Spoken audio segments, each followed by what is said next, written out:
Hey everyone, my name is Andrew Monero. I've lived in Ottawa for most of my life.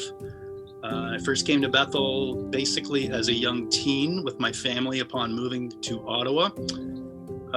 My faith was a slow developing process for me. From a young age and throughout my youth, I had a little difficulty with an intellectual acceptance of God as the creator and author of the universe. But the relational aspect of him was not something I easily embraced or understood. I think I saw him more as a spectator than one who was intimately concerned with his creation or with me on a personal level. But when I came to understand that his nature was of love and to be relational with his creation, I think that changed my perspective and direction in faith. I think a pivotal moment for me was when I got into my early adult years and I took a real inventory of the world around me and how a life away from godly things and a pursuit of righteousness was a clear path to destruction.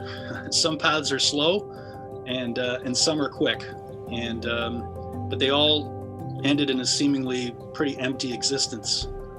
At that time, I began getting into the Word and praying more for guidance as to what was real and what was not. And over time, God really opened my eyes to what the world looked like with Him and what it looked like without Him.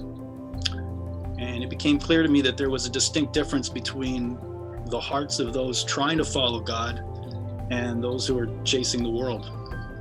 And that heart change, that can't come from human desires, because in our flesh we will always chase carnal things, and that repositioning, I think, has to be supernatural. I also started just seeing the people around me not just as people but as souls, and souls searching for meaning and purpose in their lives.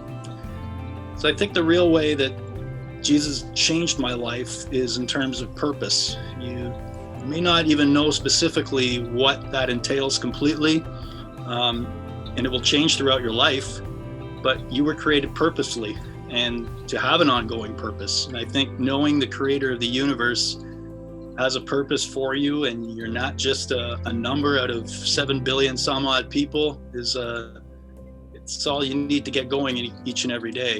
And I also think that, and this is also a real test of faith, that when difficulties come in life, I can rest in Him, I can run towards Him and not away from anything. Jesus Himself said, "In this world you will have trouble, but fear not, for I have overcome the world." I think that kind of affirmation has profoundly affected my perspective on life. He also said, to ask and it will be given to you, seek and you'll find, knock and the door will be open. I've seen truth in that. I think you learn through faith that if you take even a small step towards God, He will take a big one towards you and meet you where you're at in your life at that time, and in ways you might not have even imagined. It may even take some time to pass before you look back and you see his hand in many things that steered your life in the right direction, but eventually you will see it. I think I'd like my church family to know that if you struggle in your faith and in life and in your walk, that's okay. You shouldn't let that discourage you. That's what the enemy wants, to discourage you, to make you feel unworthy. If you feel incapable, well, you actually are incapable. In fact, Jesus said so, but that's why God tells us to draw on His strength, not on our own. You are human and you will fail, but the bigger would be if you're not striving for righteousness, not your failure to attain it. Jesus laid down His very life, and so you were redeemed at a very high price, because He knew we cannot do this life to His holy standard without Him.